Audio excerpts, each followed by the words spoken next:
Alluri Sitaramaraju international airport Bhogapuram ఈరోజు మరొకసారి review మరియు ఇన్స్పెక్షన్ కూడా పెట్టుకోవడం జరిగింది. దీనికి స్థానిక పార్లమెంట్ సభ్యులు అప్పలనాయుడు గారు, అలాగే శాసనసభ్యురాలు మాధవి గారు, అలాగే జిఎంఆర్ నుంచి టీం, మన కలెక్టర్ గారు, ఎస్పీ గారు అందరం కూడా కలిసి ఫైనల్గా ఒకసారి ఇన్స్పెక్షన్ చేశాం. నిజంగా ఇంత అద్భుతమైనటువంటి భవనం ఇక్కడ వస్తుందని ఏనాడు కూడా మనం అనుకోలేదు.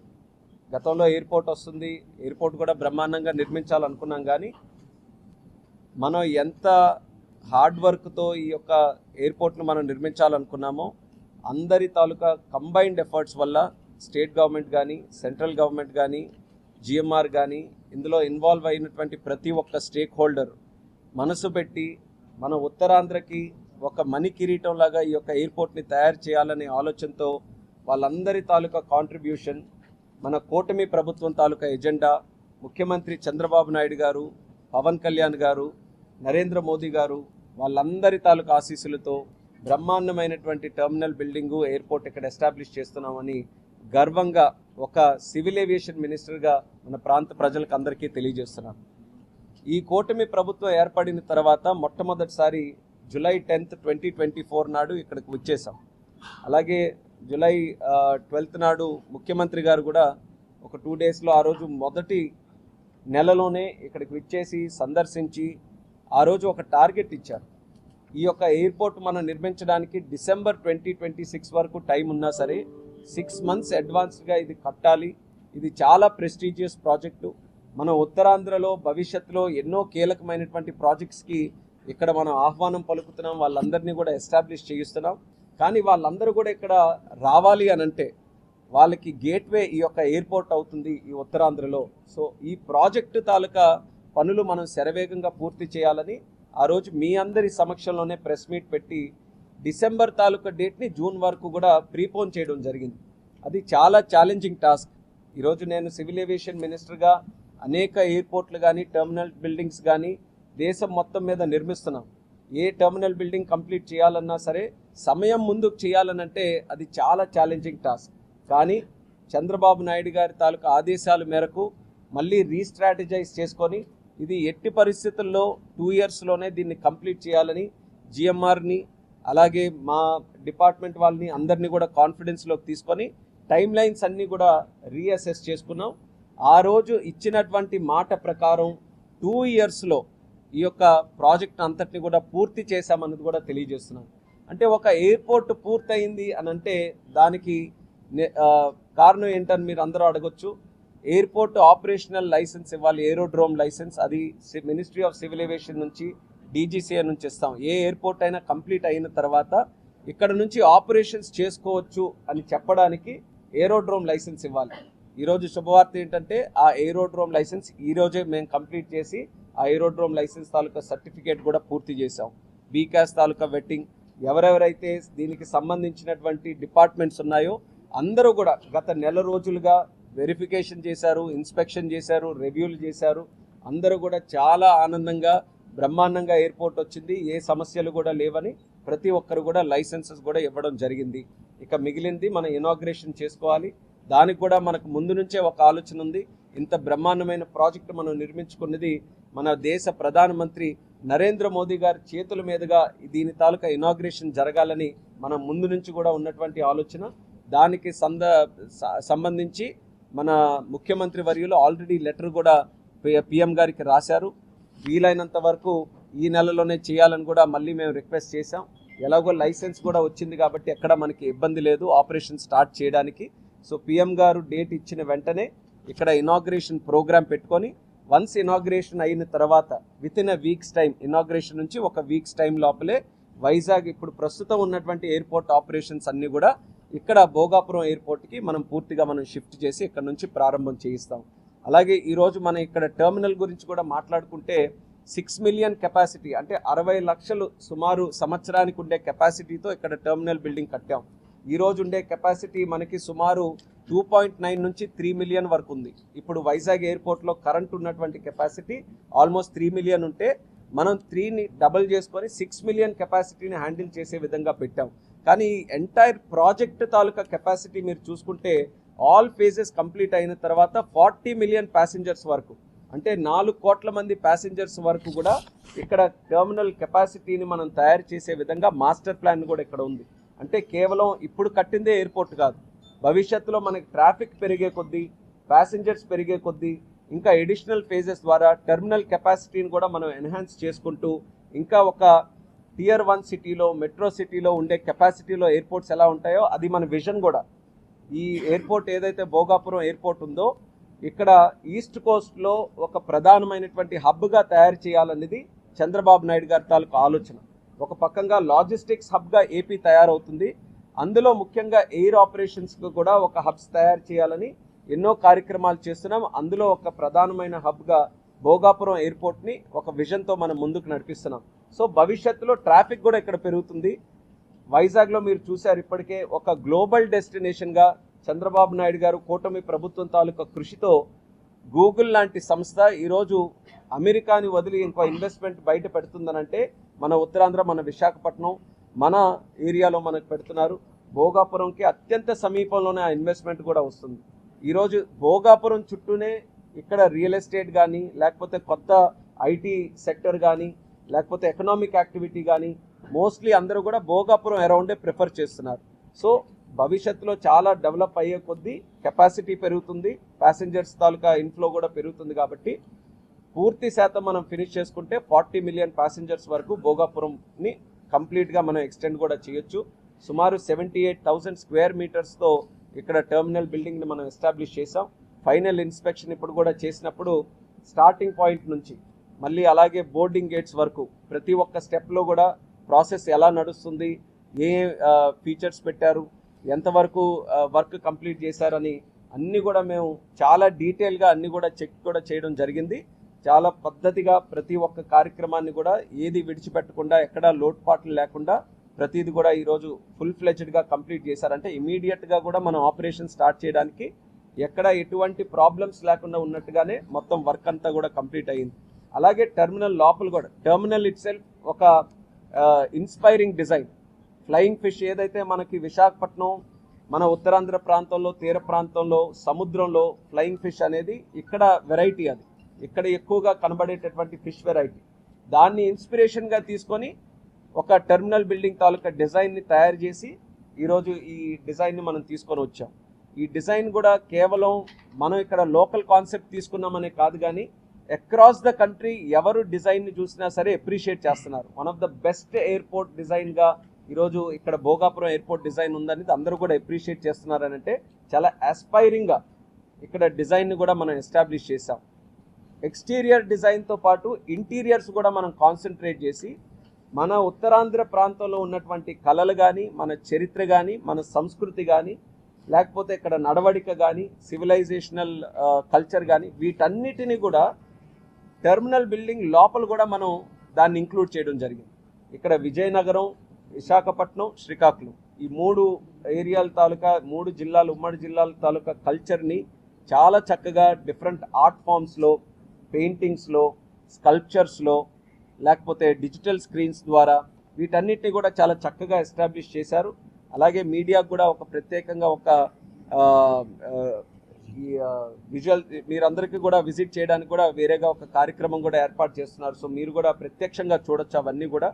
సో నేను మినిస్టర్గా చెప్పదలుచుకునేది ఏంటంటే, దేశంలో ఉన్న ఎయిర్పోర్ట్లో ఈరోజు కన్స్ట్రక్ట్ చేసినటువంటి ఎయిర్పోర్ట్స్లో one of the best airport ఈరోజు భోగాపురం వస్తుంది అనడానికి ఎక్కడ ఎటువంటి సందేహం కూడా నాకు లేదు.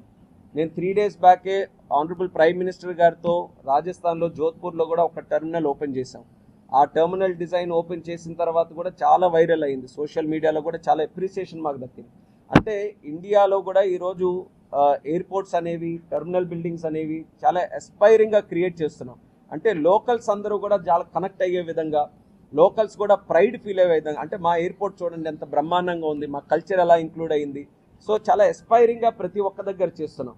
అది మనకి మంచి సమయం కూడా ఉండింది, సరైన సమయానికి కూటమి ప్రభుత్వం కూడా రావడం, దీన్ని టాప్ ప్రయారిటీగా ప్రాజెక్ట్గా మేము కూడా తీసుకోవడం, ఎక్కడెక్కడైనా హర్డిల్స్ ఉంటే ఆ హర్డిల్స్ను కూడా ముఖ్యమంత్రి గారి దగ్గర నుంచి స్థానిక నాయకత్వం వరకు అందరం ఒకే ఎజెండాతో, ఇందులో రాజకీయాలు ఎక్కడ కూడా లేకుండా ప్రాజెక్ట్ అనేది మన ఉత్తరాంధ్ర ప్రాంతానికి డెవలప్మెంట్కి చాలా కీలకమైనటువంటిది కాబట్టి ప్రతి ఒక్కరు కూడా సపోర్ట్ చేయాలనే ఆలోచనతో అందరూ కూడా ముందుకొచ్చి ఈ ప్రాజెక్టు రికార్డు టైంలో ఈరోజు చేశామనంటే ఇది కేవలం క్రెడిట్ ఏ ఒక్కరికో వెళ్ళదు, చాలా మంది తాలూకా కాంట్రిబ్యూషన్ ఇందులో ఉంది. అందరికీ కూడా నా ధన్యవాదాలు కూడా తెలియజేస్తున్నాను. అందులో ముఖ్యంగా స్థానికంగా ఉండేటటువంటి రైతులకి మాత్రం మేము అందరం కూడా రుణపడి ఉన్నాం. వాళ్ళ తాలూకా కాంట్రిబ్యూషన్ లేనిదే ఈరోజు ఏ పని కూడా ఇక్కడ జరగదు.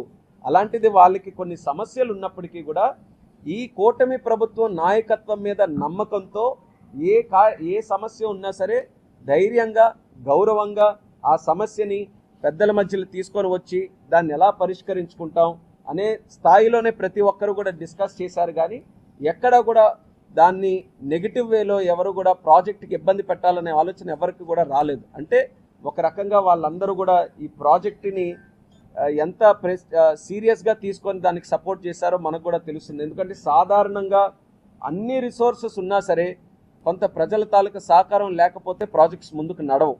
ఈ ఉత్తరాంధ్ర ప్రాంతంలో కూడా గతంలో కొన్ని ఎగ్జాంపుల్స్ మనం చూసాం. కానీ ఈరోజు ప్రజల్లో కూడా ఒక మార్పు వచ్చింది. ఉత్తరాంధ్ర ఫుల్ ఫ్లెడ్జ్డ్గా డెవలప్ అవ్వాలి, ఇన్ని రిసోర్సెస్ ఉన్నాయి, సీ కోస్ట్ ఉంది, మనకి మిగిలిన వాటర్ రిసోర్సెస్ ఉన్నాయి, నదులు ఉన్నాయి, అలాగే మనకి విశాఖపట్నం లాంటి కాస్మోపాలిటన్ సిటీ ఒకటి ఉంది, ప్రభుత్వం తాలూకా కాన్సన్ట్రేషన్ ఉంది, విశాఖపట్నం ఎకనామిక్ రీజన్ కూడా మనం ఎస్టాబ్లిష్ చేయబోతున్నాం. సో ఇన్ని రకాలుగా మనకు ఒక ఆపర్చునిటీ వచ్చినప్పుడు మనం దీనికి అడ్డు పెట్టకూడదనే ఆలోచనతో ప్రతి ఒక్కరు కూడా సహకరించారు. అందుకని ఈ క్రెడిట్ ఎవరికైనా ముందు వెళ్తుందనంటే ఈ 2 yearsలో కంప్లీట్ చేయాల్సిన క్రెడిట్ ఎవరికైనా వెళ్తుందనంటే ముఖ్యంగా స్థానికులకి, ఇక్కడ ఉండే ప్రజలకి, ఇక్కడ చుట్టుపక్కల గ్రామాల వారికి, వాళ్ళకి ఫస్ట్ క్రెడిట్ వెళ్తుంది. వాళ్ళందరూ సపోర్ట్ చేశారు కాబట్టి మేము పద్ధతిగా ఇది టైమ్లీగా మేము చేసుకోగలిగాం. సో ఈరోజు ఈ విజిట్ అయింది కాబట్టి మేము మరొకసారి పిఎంఓ కూడా ఇంటిమేట్ చేసి వీలైనంత త్వరగా ఈ యొక్క ప్రాజెక్టుని ఇనాగ్రేషన్, మరి ప్రధానమంత్రి గారు టైం తీసుకొని ఇనాగ్రేషన్ చేయడానికి ఒక డేట్ ఫిక్స్ చేసుకొని ముందుకు వెళ్తామని ఇక్కడ స్థానిక ప్రజలకు అందరికీ కూడా తెలియజేస్తున్నాం. ఎంతో ఎక్సైట్మెంట్తో ప్రతి ఒక్కరు కూడా చూస్తున్నారు. ఈరోజు ఎక్సైట్మెంట్ ఉన్నది. అలాగే వాస్తవంగా చెప్పాలనంటే విశాఖపట్నం ప్రజలకి మళ్ళీ మా దగ్గర నుంచి ఎయిర్పోర్ట్ దూరం అవుతుందన్నటువంటి చిన్న అపోహ కూడా వాళ్ళందరికీ కూడా ఉంది. అయితే దాన్ని కూడా మనం క్లియర్ చేయడానికి ఒక 7 roads ప్రయారిటీగా తీసుకొని వాటన్నిటిని కూడా విశాఖపట్నం నుంచి భోగాపురం రావడానికి ఆ 7 roads డిఫరెంట్ పాయింట్స్ నుంచి మనకి ఆల్మోస్ట్ ఎగ్జిస్టింగ్ ఎయిర్పోర్ట్ దగ్గర నుంచి మధురవాడ వరకు, భీమిలి నుంచి వీటన్నిటికీ కూడా బైపాస్ హైవే కానీ లేకపోతే ఉన్న హైవేకి ఆనందపురం జంక్షన్ దగ్గరికి ఫ్రీగా రావడానికి కొంత వైడనింగ్ ఆఫ్ రోడ్స్ అవన్నీ కూడా చేసాం. సొంట్యాం రోడ్, అడవరం రోడ్డు కూడా మీరు చూసుంటారు. చాలా శరవేగంగా ఆ ప్రాజెక్టును కూడా ఎన్వైర్న్మెంట్ క్లియరెన్సెస్ అన్నీ కూడా తీసుకొని అది కూడా ఫుల్ ఫ్లెడ్జ్డ్గా చేస్తున్నాం. చాలా వరకు ట్రాఫిక్ దానివల్ల ఈజ్ ఆఫ్ అవుతుంది. అలాగే అక్కడ నుంచి మన హైవేకి కనెక్ట్ అయ్యే పాయింట్ అక్కడ కూడా ఫెసిలిటేట్ చేయడానికి, ఆనందపురం దగ్గర కూడా ఆ జంక్షన్ని కొంచెం డీకంజెస్ట్ చేయడానికి అక్కడ కూడా ఒక ప్లాన్తో వెళ్తున్నాం. ఇక్కడ మనకి హైవే నుంచి కనెక్టింగ్ ట్రంపెట్ ఏదైతే ఉందో అది కూడా ల్యాండ్ ఎక్విజిషన్ అన్నీ కూడా ఫాస్ట్గా క్లియర్ చేసి పనులు కూడా శరవేగంగా స్టార్ట్ చేసాం. జూలై 15th కల్లా ఒక 2 lanes ఇక్కడ ట్రంపెట్ ఏదైతే ఉందో హైవే నుంచి మన ఎయిర్పోర్ట్ రోడ్డు కనెక్టివిటీ ఒక 2 lanes హైవే వాళ్ళు చేస్తామని చెప్పి వాళ్ళు కూడా తెలియజేశారు. అయితే August 15th మరొక నెలకి పూర్తిగా ట్రంపెట్ అంతా కూడా క్లోజ్ చేస్తామని కూడా వాళ్ళు చెప్పారు. దాన్ని కూడా చాలా క్లోజ్గా పరిశీలించి వీలైనంత వరకు ఈ రోడ్డు ప్రాబ్లమ్స్ అన్నీ కూడా ఎక్కడ లేకుండా చేయడానికి, ముఖ్యంగా విశాఖపట్నం ప్రజలకి అందరికీ కూడా ఇక్కడ ఇచ్చేసినప్పుడు ఎక్కువ ట్రాఫిక్ ప్రాబ్లమ్స్ లేకుండా దాన్ని అడ్రస్ చేయడానికి అయితే మాత్రం దాన్ని కూడా సీరియస్గా తీసుకొని ఆ ప్రాజెక్ట్ చేస్తున్నాం. అందులో ముఖ్యంగా భవిష్యత్తు కోసం చేస్తున్నటువంటి ప్రాజెక్ట్ ఒక బీచ్ కారిడార్ ప్రాజెక్ట్ కూడా చేస్తున్నాం. ప్రస్తుతం మనకి రామకృష్ణ బీచ్ ఏదైతే విశాఖపట్నంలో ఉందో అక్కడ నుంచి కోస్టల్ కారిడార్గా అలా కోస్ట్ పక్క నుంచే ఒక 6 lane హైవేని ఎస్టాబ్లిష్ చేసి మళ్ళీ భోగాపురం వరకు కనెక్ట్ చేయాలనేది already ministry of road transport అది అప్రూవల్ కూడా చేసింది. మనం ఇప్పుడు అలైన్మెంట్ కూడా ఆల్మోస్ట్ ఫైనల్ కూడా చేసుకున్నాం. ఇప్పుడు కొన్ని దగ్గర మార్కింగ్స్ కూడా స్టార్ట్ చేసాం. సో తర్వాత ప్రాసెస్ ల్యాండ్ ఎక్విజిషన్కి మనం వెళ్ళాలి. ల్యాండ్ ఎక్విజిషన్ కూడా చేసిన తర్వాత ఒక 2 yearsలో ఆ ప్రాజెక్ట్ కంప్లీట్ చేయాలనే టైం లైన్ కూడా పెట్టుకున్నాం. సో వన్స్ మనకి హైవే పాయింట్ ఉంది, ఇటు సైడ్ కోస్టల్ సైడ్ కూడా మరొక హైవే కానీ ఎస్టాబ్లిష్ చేసుకోగలిగితే వైజాగ్ నుంచి చాలా వరకు ఇక్కడికి రావడానికి ఇబ్బంది లేకుండా ప్రయాణికులు అందరూ కూడా రావచ్చు. అయితే వాళ్ళు కూడా నేను చెప్పేది, గతంలో హైదరాబాద్లో మనకు ఒక ఉదాహరణ ఆల్రెడీ ఉంది. బేగంపేట ఎయిర్పోర్ట్ సిటీలో ఉండేది, శంషాబాద్ ఎయిర్పోర్ట్ ఫ్యూచర్ని దృష్టిలో పెట్టుకొని శంషాబాద్లో మనం ఎయిర్పోర్ట్ నిర్మిస్తే అప్పటిలో కూడా ఇలాంటి ఆవేదన ప్రజల్లో కూడా వచ్చింది. 30-40 కిలోమీటర్స్ దూరం కడుతున్నారు కదా, ప్రయాణికులకి ఎంత ఇబ్బంది పడుతున్నారు అని చెప్పి ఆ రోజు చాలామంది అది రేస్ చేసిన తర్వాత దానికోసం అడిషనల్గా ఔటర్ రింగ్ రోడ్ కనెక్టివిటీ, అలాగే పివి నరసింహారావు హైవే, ఇలా 2-3 రోడ్ కనెక్టివిటీస్ ఇచ్చిన తర్వాత కొంచెం ఈజ్ ఆఫ్ అయింది. ఈరోజు చూసుకుంటే ఎయిర్పోర్ట్ సైడే సిటీ అంతా కూడా మూవ్ అవుతుంది. ఎయిర్పోర్ట్ తాలూకు యాక్టివిటీ కూడా ఆ రోజు 5000 ఏకర్స్తో శంషాబాద్ ఎయిర్పోర్ట్ నిర్మిస్తే ఈరోజు ప్రత్యేకంగా స్టడీ చేయించాం. ఆ ఎయిర్పోర్ట్ వల్ల ఇంపాక్ట్ ఎంత ఉంది, 20 ఇయర్స్లో ఇంపాక్ట్ ఎంత ఉందనంటే సుమారు డైరెక్ట్గా ఇండైరెక్ట్గా కేవలం ఎయిర్పోర్ట్కి సంబంధించే 3 lakh జాబ్స్ జనరేట్ అయ్యాయి. 3 lakh జాబ్స్ ఒక్క ఎయిర్పోర్ట్కి సంబంధించి, డైరెక్ట్గా కావచ్చు, ఇండైరెక్ట్గా, అది టూరిజం కావచ్చు, ట్యాక్సీగా కావచ్చు, లేకపోతే ఇతరత్ర సర్వీసెస్ కావచ్చు. అంటే ఎయిర్పోర్ట్కి ఉండేటటువంటి శక్తి ఏ రకంగా ఉందన్నది శంషాబాద్ ఎయిర్పోర్ట్ ఒక ఎగ్జాంపుల్గా చెప్తున్నాను. భవిష్యత్తులో కూడా ఇది స్టెప్ బై స్టెప్ ఇక్కడ ఆపరేషన్స్ ఇంక్రీజ్ అయితే ఈ ఆపరేషన్స్లో కూడా ఏం చేసాం, కేవలం ఎయిర్పోర్ట్ అన్న ఆలోచన కాదు. చంద్రబాబు నాయుడు గారు మీ అందరికీ కూడా తెలుసు, ఒక గ్రాండ్ విజన్తో ఏ ప్రాజెక్ట్ అయినా చేయాలనంటే 25 to 50 ఇయర్స్ వరకు ఆ ప్రాజెక్ట్ తాలూకా కెపాసిటీ ఎలా ఉంటుందని ఆలోచన చేసే వ్యక్తి. అందుకనే ఇక్కడ భోగాపురంలో నిర్మించినప్పుడు ఎయిర్పోర్ట్ ఆపరేషన్స్ అంటే ట్రావెల్ ఆపరేషన్స్తో పాటు కార్గో కూడా ఇంక్లూడ్ చేశారు. కార్గోని మనం చాలా స్ట్రెంథన్ చేస్తున్నాం. ఇక్కడ మనకి ఆక్వాకల్చర్ ఉంది, ఇక్కడ మ్యాంగో ప్రొడక్షన్ ఉంది, అలాగే చాలా వరకు కూడా హార్టికల్చర్ ప్రొడక్షన్ ఇప్పుడు స్టార్ట్ అవుతుంది. దీంతో పాటు మనకి ఫార్మా ఇండస్ట్రీ కూడా ఇక్కడ ఉంది. ఫార్మా కూడా ఇంటర్నేషనల్ కార్గో పంపించే కెపాసిటీ ఉంది. ఇలా చాలా రకాలైతే కార్గోకి ఇక్కడ పెద్ద కెపాసిటీ ఉంది. సో కార్గో టెర్మినల్ కూడా మనం నిర్మించి కార్గో ఆపరేషన్స్ చూస్తున్నాం. దాంతోపాటు ఎంఆర్ఓ ఆపరేషన్స్, హెవీలీ స్కిల్డ్ ఏవియేషన్లో ఇంజనీర్స్ కానీ మెయింటెనెన్స్కి సంబంధించి కానీ ఎంఆర్ఓలో చాలా మంచి పొటెన్షియల్ భవిష్యత్తులో ఉంది. ఇది పిఎం గారు కూడా మాకు చెప్పినటువంటి టాస్క్ ఏంటంటే ఇండియాలో ఎంఆర్ఓ ఆపరేషన్స్ మరింత మనం స్ట్రెంథన్ చేయాలి. అందుకనే శంషాబాద్ ఎయిర్పోర్ట్లో గత సంవత్సరంలో సాఫ్రాన్ ఇంజిన్ ఫ్రాన్స్ తాలూకా కంపెనీని తీసుకొని వచ్చి ఇండియాలోనే వాళ్ళ తాలూకా ఎంఆర్ఓ షాప్ను మనం స్టార్ట్ చేయించాం. దానివల్ల మన ఇంజిన్స్ ఏవైతే మన ఎయిర్ క్రాఫ్ట్స్ ఇక్కడ ఇండియాలో వాడుతున్నామో ఆ ఇంజిన్స్ గతంలో దేశం బయట పంపించేవారు, దాని మెయింటెనెన్స్ అదంతా కూడా. కానీ అది ఎస్టాబ్లిష్ చేయడం వల్ల ఆ ఇంజిన్స్ అన్నీ కూడా ఇక్కడే మనకి మెయింటెనెన్స్ అన్నీ అవుతాయి. దానివల్ల టైం సేవ్ అవుతుంది, మనీ సేవ్ అవుతుంది. దీనివల్ల ఇది ప్రభావం అంతా కూడా ప్యాసింజర్ తాలూకా కాస్ట్స్ మీద పడతాయి. అలాంటి ఎంఆర్ఓ యాక్టివిటీ మనం భోగాపురంలో పెడుతున్నాం. భోగాపురంకి అడ్వాంటేజ్ ఏంటి, సౌత్ ఈస్ట్ కోస్ట్లో ఉండే నగరాలు, ఇప్పుడు మలేషియా కానీ, థాయిలాండ్ కానీ, సింగపూర్ కానీ, అక్కడ కూడా ఫ్లైట్స్ యాక్టివిటీ ఉంది. మన దేశంలో కూడా చాలా ఫ్లైట్స్ ఇంకా రానున్న రోజుల్లో పెరుగుతాయి. ఈరోజు సుమారు 850 ఎయిర్ క్రాఫ్ట్స్ ఉన్నాయి. ఇండిగో కానీ, ఎయిర్ ఇండియా కానీ, అలయన్స్ ఎయిర్, ఆకాశ, ఇలా చాలా ఎయిర్లైన్స్ దగ్గర ఓవరాల్గా మనం క్యాల్కులేట్ చేసుకుంటే 850 ఎయిర్ క్రాఫ్ట్స్ ఉన్నాయి. ఇప్పుడు ఆర్డర్లో ఉన్నవి సుమారు 1600 ఇంకా ఆర్డర్లో ఉన్నాయి. ఎవ్రీ ఇయర్ కూడా 100 to 110 ఎయిర్ క్రాఫ్ట్స్ మన ఎయిర్ క్రాఫ్ట్ ఫ్లీట్లో యాడ్ అవుతూ ఉంటాయి. అంటే వచ్చే 15 ఇయర్స్ వరకు కూడా minimum 100 air crafts per year అవన్నీ కూడా వస్తున్నాయి. ఆ ఎయిర్ క్రాఫ్ట్స్ వచ్చిన తర్వాత దాని మెయింటెనెన్స్ చూడాలి, దాని రిపేర్ చూడాలి, ఓవర్హాల్ చూడాలి. ఇవన్నీ కూడా మనం దేశంలో ఎస్టాబ్లిష్ చేసుకోకపోతే ఇవన్నీ ఇంజిన్స్ అన్నీ బయట దేశాలకు వెళ్తున్నాయి. సో అందుకని భోగాపురంలో కూడా ఒక మంచి ఎంఆర్ఓ ఫెసిలిటీస్ ఇక్కడ ఏర్పాటు చేసి ఇంటర్నేషనల్గా కేవలం డొమెస్టికే కాకుండా బయట దేశాల వాళ్ళు కూడా ఇంజిన్స్ ఇక్కడ తెచ్చి దాన్ని కూడా మెయింటైన్ చేసుకునే పద్ధతిలో ఇంటర్నేషనల్ కంపెనీస్ అందరితో కూడా ఇప్పటి నుంచే మాట్లాడుతున్నాం. వాళ్ళు కూడా ఈస్ట్ కోస్ట్ ఇక్కడ ఉండే లొకేషన్ బట్టి చాలా ఎక్సైటెడ్గా ఉన్నారు, ఇక్కడ పెడితే బిజినెస్ కూడా బాగుంటుందని. దానితో పాటు మనం ఎడ్యూసిటీ కూడా పెట్టాం. దానికి ముఖ్యంగా అశోక్ గజపతిరాజు గారికి మరొకసారి నా ధన్యవాదాలు తెలియజేస్తున్నాను. యాక్చువల్గా ఈ ప్రాజెక్ట్లో ఆయన తాలూకా ఇది కూడా కాంట్రిబ్యూషన్ కూడా చాలా ఉంది. ఫస్ట్లో ఆయన లీడ్ తీసుకొని ఆయన కూడా అప్పుడు మినిస్టర్గా ఉండడం, ఇక్కడ చేస్తే బాగుంటుందని ఆ ఇన్సెప్షన్ స్టేజ్లో ఆయన వేసినటువంటి పునాది బలంగా ఉంది కాబట్టి ఎక్కడ కదలకుండా ఇంత చక్కగా ఇక్కడ టెర్మినల్ కూడా ఏర్పాటు చేసుకున్నాం.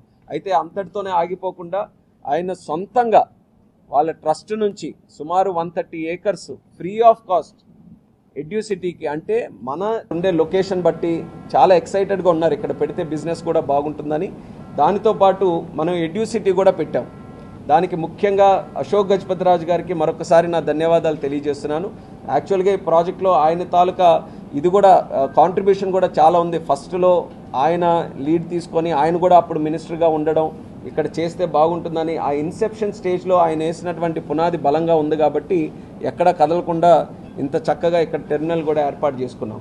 అయితే అంతటితోనే ఆగిపోకుండా ఆయన సొంతంగా వాళ్ళ ట్రస్ట్ నుంచి సుమారు 130 ఏకర్స్ ఫ్రీ ఆఫ్ కాస్ట్ ఎడ్యూసిటీకి, అంటే మన ఉత్తరాంధ్రలో ఉన్నటువంటి పిల్లలకి, యువతీ యువకులకి ఇంత పెద్ద ఎస్టాబ్లిష్మెంట్ ఏవియేషన్కి సంబంధించి ఇక్కడ పెడుతున్నాం కాబట్టి ఇక్కడ జాబ్స్లో కూడా వాళ్ళు సరైన స్కిల్లింగు, ట్రైనింగు, ఎడ్యుకేషన్ అన్నీ కూడా పొంది వాళ్ళే ఇక్కడ జాబ్స్ చేసుకునే అవకాశం కల్పించాలని ఒక మంచి ఆలోచనతో ఆయన కూడా ల్యాండ్ డొనేట్ చేయడం జరిగింది.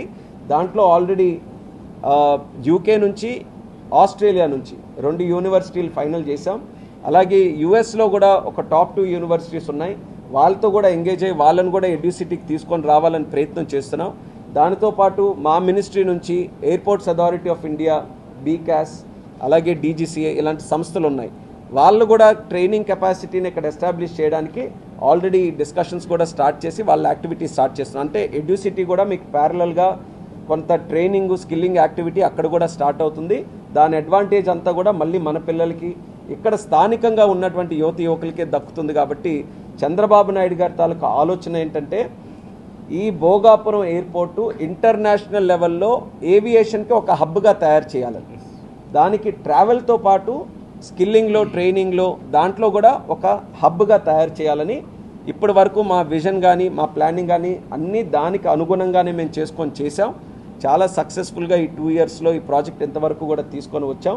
భవిష్యత్తులో ఓపెన్ అయిన తర్వాత నాకు ఒక నమ్మకం ఉంది, ఎవరు భోగాపురం ఎయిర్పోర్ట్ నుంచి ట్రావెల్ చేసినా సరే ఈ ఎయిర్పోర్ట్ని కానీ, టెర్మినల్ని కానీ చూసి ఆశ్చర్యపోయి అభినందించక తప్పదు అనే స్థాయిలోన మొత్తం అన్ని ఫెసిలిటీస్ కూడా ఇక్కడ క్రియేట్ చేశాం. అది ఖచ్చితంగా మన వాళ్ళందరికీ కూడా గర్వపడే విధంగా ఈ టెర్మినల్ కానీ, ఎయిర్పోర్ట్ కానీ భవిష్యత్తులో ఉంటుందని తెలియజేస్తున్నాం. అల్లూరి సీతారామరాజు గారి పేరుతో ఈ యొక్క ఎయిర్పోర్ట్ని రాష్ట్ర ప్రభుత్వం కూడా రెజల్యూషన్ అసెంబ్లీ ద్వారా చేసి కూడా కేంద్ర ప్రభుత్వానికి పంపించడం జరిగింది. అలాగే ఒక మంచి స్టాచ్యూ కూడా ఇక్కడ ఉన్నటువంటి ఎయిర్పోర్ట్కి ముందు సర్కిల్లో అల్లూరి సీతారామరాజు గారి తాలూకా స్టాచ్యూ కూడా పెట్టాలని నిర్ణయం కూడా తీసుకొని ఒక మంచి డిజైన్తో అది కూడా చేస్తున్నాం. సో ఇంత చక్కగా ఈ ఎయిర్పోర్ట్ వస్తున్నందుకు మరొకసారి ఇందులో పార్టిసిపేట్ చేసినటువంటి ప్రతి ఒక్కరికి కూడా నా అభినందనలు తెలియజేసుకుంటున్నాను. సుమారు 10 సార్లు ఈ 2 సంవత్సరాల్లో నేను కూడా అత్యధికంగా ఏ టెర్మినల్, అంటే నేను మినిస్టర్గా చెప్తే మిగతా వాళ్ళందరూ అడుగుతారు మిగిలిన టెర్మినల్స్ కూడా ఉన్నాయి ఎందుకు రాలేదని. కాకపోతే ఎంతైనా సరే ఈ ప్రాంతం నుంచి ఒక మంత్రిగా ఒక అవకాశం వచ్చింది. సో ఖచ్చితంగా ఈ ప్రాంతానికి కూడా న్యాయం చేయాల్సినటువంటి బాధ్యత నాకుంది. ఆ బాధ్యతని స్వీకరించి ఎక్కడా కూడా పొరపాటు జరగకూడదు. చంద్రబాబు నాయుడు గారు, పవన్ కళ్యాణ్ గారు, మోదీ గారు ఏ రెస్పాన్సిబిలిటీ ఇచ్చారో ఆ రెస్పాన్సిబిలిటీని తూచా తప్పకుండా మనం పాటించాలి. ఒక విజన్తో ఏదైతే మనం నిర్మించుకుంటున్నామో ఆ విజన్ని పరిపూర్ణంగా మనం ఇంప్లిమెంట్ చేయాలని ఎక్స్ట్రా ఫోకస్తో మల్టిపుల్ విజిట్స్ నేను కూడా పెట్టుకొని ఎప్పటికప్పుడు రివ్యూ చేయడం జరిగింది.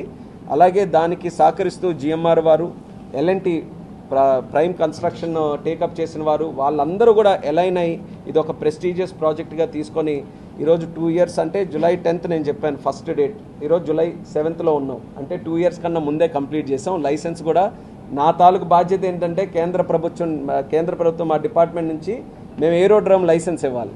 ఆ లైసెన్స్ కూడా పూర్తి చేశాం. కాబట్టి నా వరకు ప్రధానంగా నా బాధ్యత ఈ ఎయిర్పోర్ట్కి సంబంధించి నేను ఈ స్థాయి వరకు నేను పూర్తి చేసుకున్నాను. తర్వాత ప్రధానమంత్రి గారికి మేము రిక్వెస్ట్ చేసి మళ్ళీ వాళ్ళ తాలూకా సార్ తాలూకా డేట్ తీసుకొని మళ్ళీ ఒక గ్రాండ్ ఫంక్షన్, ఇనాగ్రేషన్ ఫంక్షన్ చేసి ఆపరేషన్స్ కూడా అతి త్వరలో ఇక్కడ స్టార్ట్ చేయడానికి మేము సిద్ధమవుతున్నామని తెలియజేస్తున్నాం.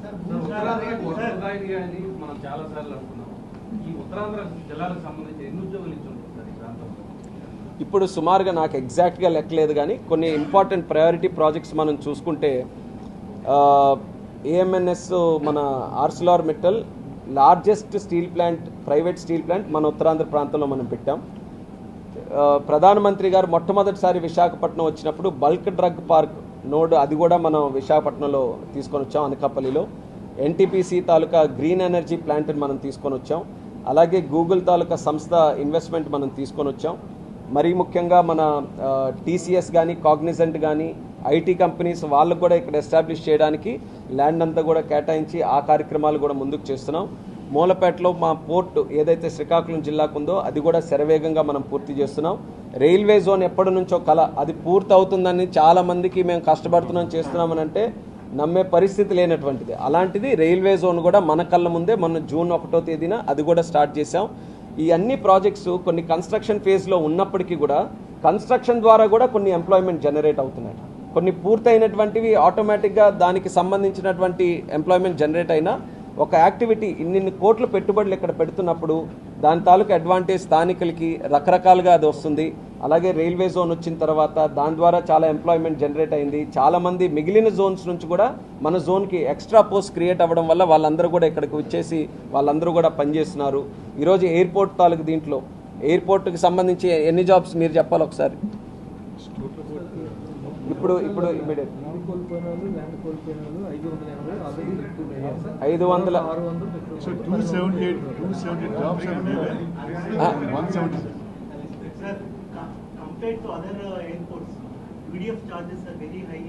వెరీ గుడ్, మంచి పాయింట్ అది. యూడిఎఫ్ ఛార్జెస్కి సంబంధించి ఎయిర్పోర్ట్ ఎకనామిక్ రెగ్యులేటరీ అథారిటీ ఏదైతే ఉందో వాళ్ళు ఎయిర్పోర్ట్ ప్రాజెక్ట్లో ఎంత ఇన్వెస్ట్మెంట్ పెట్టారు, అక్కడ ట్రాఫిక్ ఎంత మూవ్ అవుతుంది, అక్కడ ఫ్లైట్ మూమెంట్స్ ఎన్ని ఉన్నాయి, ఎయిర్ క్రాఫ్ట్ మూమెంట్స్ భవిష్యత్తులో ఎంత పెరగబోతుంది, వీటన్నిటినీ కూడా చూసుకొని ఒక క్యాల్కులేషన్ ద్వారా ఒక ఫార్ములా, అంటే విశాఖపట్నంకి లేకపోతే జోధ్పూర్కి ఢిల్లీకి అన్నిటికీ కూడా ఒకే ఫార్ములా, ఆ ఫార్ములా ప్రకారం క్యాల్కులేట్ చేసి ఒక ఫైనల్ యూడిఎఫ్ ఛార్జెస్ అనేది ల్యాండింగ్ ఛార్జెస్ అనేవి వాళ్ళు డిసైడ్ చేస్తారు. ఎవ్రీ 5 yearsకి ఒకసారి ఏరా రెగ్యులేట్ చేస్తుంది. ఆ 5 years పీరియడ్ భోగాపురం ఎయిర్పోర్ట్కి సంబంధించి 27లో స్టార్ట్ అవబోతుంది. 27లో ఫైనాన్షియల్ ఇయర్ స్టార్ట్ అయ్యే ముందు మనం ఎందుకంటే ఎర్లీగానే కన్స్ట్రక్ట్ చేసాం, ఎర్లీగా ఆపరేషన్స్ చేయాలనుకుంటున్నాం. సో ఈ 9-month పీరియడ్ ఏదైతే ఉందో ఈ 9 monthsకి యాడ్ హాక్గా కొన్ని ఛార్జెస్ తయారు చేయాలని వాళ్ళు ఒక ఎక్సర్సైజ్ ఇప్పుడు చేస్తున్నారు. ఇంకా టెంటేటివ్గా కొన్ని ఛార్జెస్ అనేవి పెట్టారు, ఇంకా అది ఫైనల్ అవ్వలేదు, ఫైనల్ ఆర్డర్ రాలేదు. దాన్ని రీవర్క్ చేసుకొని దాని మీద చేస్తున్నారు. కానీ ఏది చేసినా సరే ఇది ఎవరో ఒకళ్ళిద్దరు కూర్చొని డిసైడ్ చేసేవి కాదు, పక్కా ఫార్ములా ప్రకారం ఇక్కడ గ్రౌండ్లో ఇన్వెస్ట్మెంట్ ఎంత జరిగింది, పొటెన్షియల్ ఎంత ఉంది, వాటన్నిటిని కూడా చూసుకొని చేస్తారు. Everything will be very very transparent. ఏ ప్రైస్ ఎంత వచ్చింది అనేది నా తరపున నేను చూసేది అందరికీ కూడా ఆమోదయోగ్యంగా ఉండేటట్టు, అంటే ఒక పక్కన ఆపరేటర్కి, ఒక పక్కన ఎయిర్లైన్స్కి, మరొక పక్కన ప్యాసింజర్కి, అందరికీ కూడా ఆమోదయోగ్యంగా ఉండే విధంగానే ఈ ఛార్జెస్ ఉండాలనే ప్రయత్నం ఒక మినిస్టర్గా నేను చేస్తున్నాను.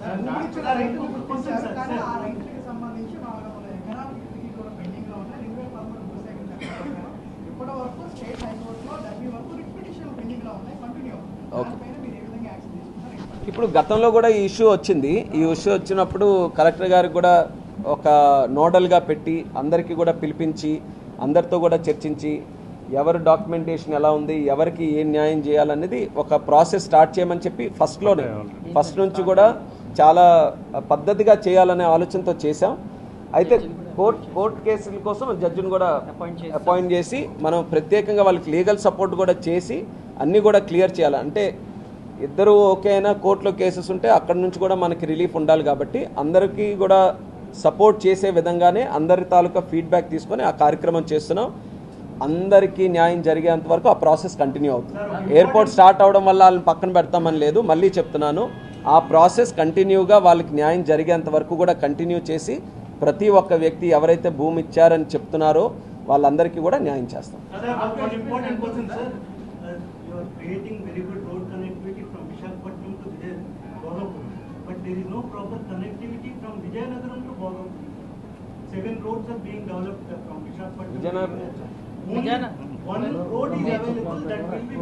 విజయనగరం నుంచి వయా చెల్లూరు ఒక రోడ్ ప్రపోజ్ చేసాము, సీఎం గారి రివ్యూలో ఉందండి.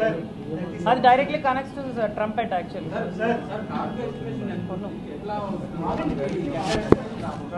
కార్గో డీటెయిల్స్ ఉన్నాయా? ఈ మంత్లోనే చేయాలని ఆలోచన, కానీ పిఎం గారు ఆయన డేట్ ఇవ్వాలి, మనం ఆయనకి డేట్ చెప్పలేదు. అందుకనే మన వరకు ఏంటంటే వాళ్ళు తిరిగి మీరు రెడీగా ఉన్నారా అని చెప్తే మేము రెడీగా ఉన్నామని చెప్పడానికి నేను ఇప్పుడే ఇన్స్పెక్ట్ చేశాను, అన్నీ కూడా రెడీగా ఉన్నాయి. 20 సెషన్స్ ఉన్నాయి. అదే ఎందులో ఎక్కడ ఒక్క నిమిషం, కార్గోది కూడా అడిగారు కాబట్టి గతంలో కూడా మీరు అడిగారు. కార్గోకి సంబంధించి 20,000 మెట్రిక్ టన్ టర్మినల్ మనం నిర్మిస్తున్నాం. 20,000 మెట్రిక్ టన్స్లో కూడా మనం ఫస్ట్ ప్రయారిటీ ఇచ్చేది ఫార్మా ఇండస్ట్రీ. ఇక్కడ చాలా ఉంది. ఆ ఫార్మా ఇండస్ట్రీకి కోల్డ్ స్టోరేజ్ కెపాసిటీ కూడా క్రియేట్ చేసి ఇంటర్నేషనల్ కార్గో క్రియేట్ చేసే ఆ ఆపర్చునిటీ ఉంది. దాంతోపాటు ఇక్కడ మ్యాంగో కానీ లేకపోతే ఇక్కడ హార్టికల్చర్ ప్రోడక్ట్స్ దాన్ని కూడా మన ఎఫ్పిఓస్ కానీ లోకల్ ఫార్మర్ ఆర్గనైజేషన్స్తో కొంచెం మాట్లాడి ఆ గ్రేడ్ ఏదైతే మనం ఇక్కడ తయారు చేస్తున్నామో ఇంటర్నేషనల్ లెవెల్లో ఆ స్టాండర్డ్స్ అవన్నీ ఉండాలి. వాళ్ళకి కొంచెం మనం అవేర్నెస్ అవన్నీ క్రియేట్ చేయాలి. దానికి లోకల్ ఎమ్మెల్యే గారు కూడా కొంతవరకు ఒక ప్రాజెక్ట్ కూడా తయారు చేసి ఇచ్చేస్తున్నారు. కేంద్ర ప్రభుత్వం నుంచి కూడా సపోర్ట్ చేయాలని కార్గోకి సంబంధించి ఒక ప్లానింగ్ దాని మీద కూడా వెళ్తున్నాం. అలాగే ఆక్వా కల్చర్ కూడా మన దగ్గర చాలా ప్రోడక్ట్ ఉంది. ఈ ఆక్వా కల్చర్ ఈరోజు సరైన కార్గో టెర్మినల్ కెపాసిటీ ఇక్కడ లేకపోవడం వల్ల కొంతవరకు హైదరాబాద్ మూవ్ అవ్వడం కానీ కొంతవరకు చెన్నై కూడా తీసుకుని వెళ్ళి అక్కడ నుంచి పంపిస్తున్నారు. సో వాటన్నిటిని కూడా ఇక్కడ లోకల్గా క్యాటర్ చేసుకోవడానికి మన కార్గో టెర్మినల్ ద్వారా అవకాశం ఉంది.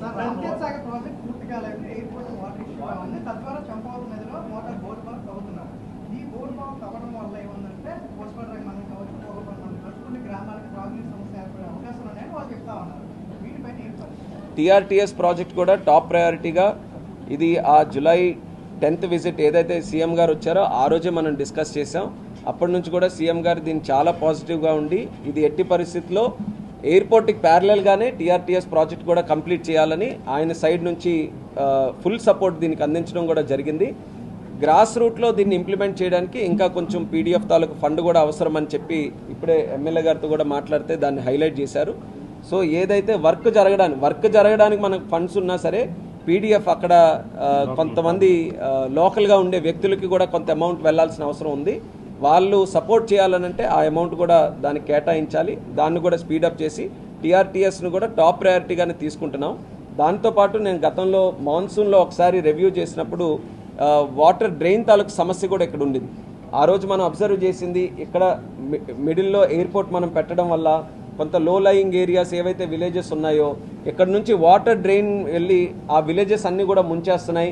ఆ రోడ్స్ మీద నుంచే వాటర్ వెళ్తుందని కూడా సమస్య ఉంటే దాన్ని కూడా ఇమీడియట్గా టేకప్ చేసి 27 crores దాన్ని కేటాయించి ఆల్మోస్ట్ 75% ఆ డ్రైన్ తాలూకు వర్క్ అంతా కూడా కంప్లీట్ చేసాం. ఈసారి ఆ ప్రాబ్లం లేకుండా అంటే వితిన్ 1 year అది ఐడెంటిఫై చేసి ఆ గ్యాప్స్ ఫిల్ చేసాం. టీఆర్టీఎస్ కూడా అదే మోడ్లో టేకప్ చేసి ఇమీడియట్గా ఇక్కడ త్రాగునీటి సమస్య కూడా లేకుండా చూసే బాధ్యత తీసుకుంటాం.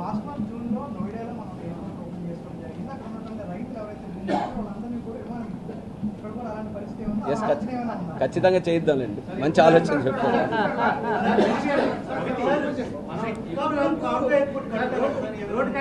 అది కూడా ఉంది ప్యారలల్గా ప్లాన్. అయితే దాన్ని కార్గో ఎయిర్పోర్ట్ అనొద్దు. అది ఏ ఎయిర్పోర్ట్ అయినా full fledged airport. Multiple operations ఉంటాయి.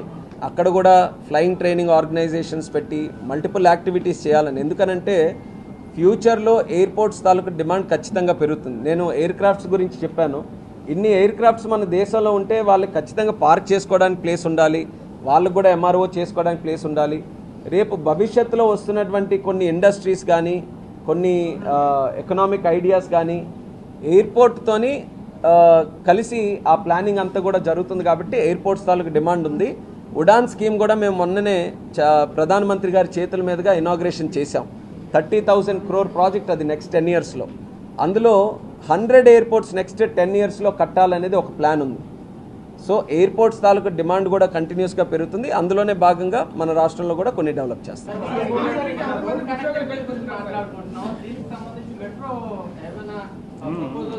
మెట్రో కూడా మన రాష్ట్రంలో మొదటి మెట్రో మన విశాఖపట్నంలో చేయాలని కంటిన్యూస్గా ఫాలోఅప్ చేస్తున్నాం.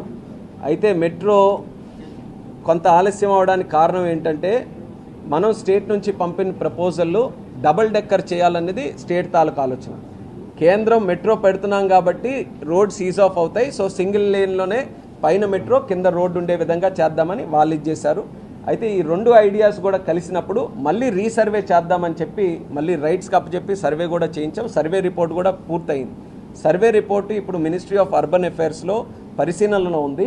వాళ్ళు ఒక ప్లానింగ్ ఇచ్చిన తర్వాత మేబీ ఫుల్ ఫ్లెడ్జ్డ్గా డబుల్ డెక్కర్ మనం చేయకపోవచ్చు. కానీ ఎక్కడెక్కడైతే కంజెషన్ పాయింట్స్ లైక్ మధురవాడలో కంజెషన్ ఉంది, అక్కడే ఒక 3-4 ఏరియాస్లో సిగ్నల్స్ దగ్గర చాలా కంజెషన్ ఉంటుంది. అలాంటి దగ్గర డబుల్ డెక్కర్ పెట్టైనా సరే మూవ్ చేయాలని అది కూడా శరవేగంగా పుష్ చేస్తున్నాం. అతి త్వరలోనే మెట్రో కూడా పనులు స్టార్ట్ చేయడానికి అన్ని రకాల అప్రూవల్స్ కూడా తీసుకొని వస్తాం.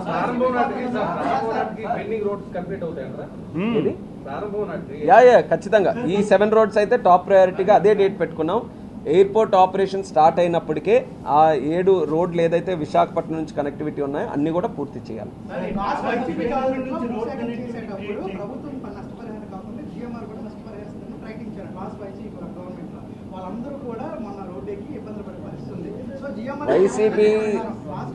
వైసీపీ గవర్నమెంట్లో జరిగాయన్న దానికి ఎవరైనా నమ్మగలమా? ఏం చేశారనేది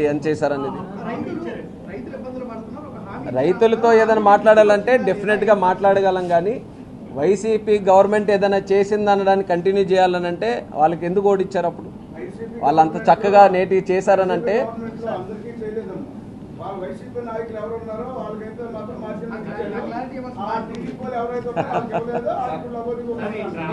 క్లోజ్ చేద్దాం. మళ్ళీ నేను బయలుదేరాను. ఇంకొక విషయం, వాళ్ళ తాలూకా ఆలోచన విధానం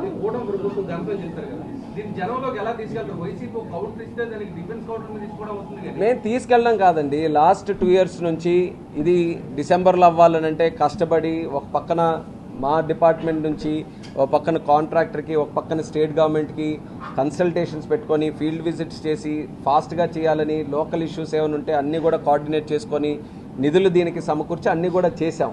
ఈరోజు ఎంత ఫాస్ట్గా అయింది కాబట్టి వాళ్ళ మధ్యలో దూరి మా క్రెడిట్ రావాలని వాళ్ళు దూరారు. వాళ్ళు కూడా ఆలోచించుకోలేదు ఇలా జరుగుతుందని, ఎంత బ్రహ్మాండంగా చేస్తారని. మేము చేశాం కాబట్టి క్రెడిట్ కోసం వాళ్ళు ఆరాటపడుతున్నారు, మేము ఆరాటపడక్కర్లా. జనాలకి తెలిసి ఇది ఎవరి వల్ల అయ్యింది, ఎందుకు అవుతుంది. యాక్చువల్గా నేను అందుకనే గుర్తు చేశాను, ఈ ఐడియా భోగాపురంలో కూడా ఎయిర్పోర్ట్ అన్న ఐడియా ఎప్పుడు వచ్చిందండి? చంద్రబాబు నాయుడు గారు 2014లో ఆయన ఎడిషనల్గా వైజాగ్ గ్రో అవ్వాలనంటే ఇంకో ఎయిర్పోర్ట్ తాలూకు ఇది ఉంది. ఎయిర్పోర్ట్ సౌతా నార్తా అంటే అనకాపల్లికి అవతలు తీసుకెళ్తామనంటే ఉత్తరాంధ్రకి న్యాయం జరగాలంటే ఇక్కడ పెట్టాలని ఆ రోజు సమిష్టిగా ఒక ఆలోచన నిర్ణయం చేశాం. ఆ రోజు వీళ్ళే వ్యతిరేకించారా లేదా? ఎర్ర బస్ అయినా వస్తుందా లేదని వాళ్ళే అన్నారా లేదా? ఎర్ర బస్ రాని దగ్గర ఎయిర్ బస్ ఏం వస్తుందని అన్నారు. నేను ఫస్ట్ ఎయిర్ బస్లోనే వ్యాలిడేషన్ ఫ్లైట్లో ఎయిర్ బస్సే తీసుకొని వచ్చాం ఆ రోజు ఇక్కడికి.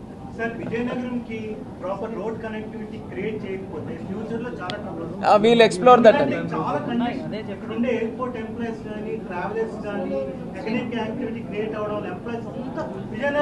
యాక్చువల్గా ఎయిర్పోర్ట్ మీరు వాస్తవంగా చెప్పండి, వాస్తవంగా వైజాగ్ నుంచి షిఫ్ట్ చేస్తున్నాం కానీ ఎయిర్పోర్ట్ ఎవరిది? విజయనగరం కదా, విజయనగరం ఎయిర్పోర్ట్. లేదు చేద్దాం. మీరు కూడా ఎంకరేజ్ చేయండి ఎక్కువ మందికి ఇక్కడ వాడడానికి. శ్రీనివాస్ గారు, విజయనగరం రోడ్లు ఉన్నాయి, డిఎంఆర్డీఏలో కూడా ఉన్నాయి. అవి అండ్ 9th మళ్ళీ 9th కంపల్సరీగా వీళ్ళందరూ కూడా వస్తారు. నా మీద అలిగేషన్ వేయొద్దు.